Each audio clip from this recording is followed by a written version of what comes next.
All right, look. So this is an effort for me to try to help some folks out because I hear this all the time, and the question is, what is racist?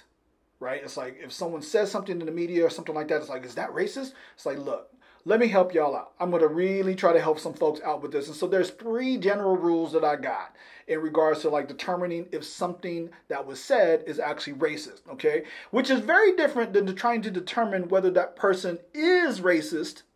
And I'll talk about that in a little bit, right? But here's the first part. So what is racist is like number one is, did they use some racially specific epithet or hate word or stereotype that's connected to that group? If they did that on purpose, well, right there, automatically that bridges off into, yes, that's racist. That's easy. But here's the other part, because some of them are not so clear. And so then, was the comment meant to limit, dismiss, or dehumanize an entire group of people, right?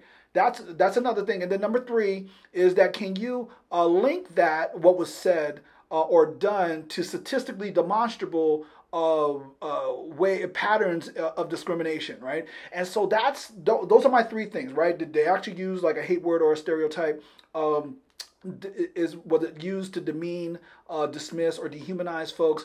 And then can you demonstrate and link how that was connected to how that's connected to patterns of discrimination, right? And so let me help you out with an example. So let's go through this one. And so there was a student, I think they were in Florida, who takes a picture of 2 black females in class and took a picture of them, posted their picture on Craigslist and said, "Slave girls for sale," and listed their price as $470. Now, let's go with number 1. Is this a derogatory term? Okay, so I would argue that saying and calling anyone a slave, especially in this day and age, is definitely derogatory. And so is it racially specific? Not really. But in the United States, when you talk about being a slave, we are definitely talking about black folks. And so therefore, I think that just by rule number 1, that this is racist. However, let's go through another one. Is it mean to dehumanize, dismiss? Definitely use to dehumanize. Talk about someone as a slave is definitely a dehumanizing thing, and so then that fits rule number 2. And then rule number 3, does it connect to a larger statistical pattern of discrimination? Yes. Thinking of black people as lower class citizens, second class citizens, which honestly, I believe in the idea that there's no such thing as second class citizens. Either you are free or you are a slave, right? And so, but the idea then is that if you connect the images of black people to people of lower status, then you definitely can link that to statistical discrimination that happens in our society. Now, I have a question: is this person racist because they did that? Well, look. Here's my 3 things, or here's something for me to think about, for you to think about, is that when I think about racism or someone being a racist, I think about intent.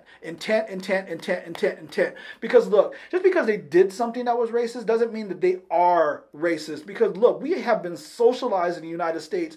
Every one of us has been socialized to white supremacy. We've been socialized into male-domination and patriarchy. We've been socialized into heteronormativity. We've been socialized into believing that elite people are better than all of us. And so when people make those comments, I'm not surprised about that. But when they get taught about what those comments meant or how they had an effect on people, then that's where the intent really comes out. And so then my first thing that I'm looking for is an apology. After they did it, did they apologize? Well, there wasn't an apology in this particular thing, but this was a really short article, and so I'm not going to go all in on this dude. But the other thing is that did the behavior stop? And so if the behavior stops, then again, I would argue it's like, look, maybe they are racist, maybe in the closet, but as long as their behavior stops and they give a sincere apology, then honestly, I don't know what more we can ask.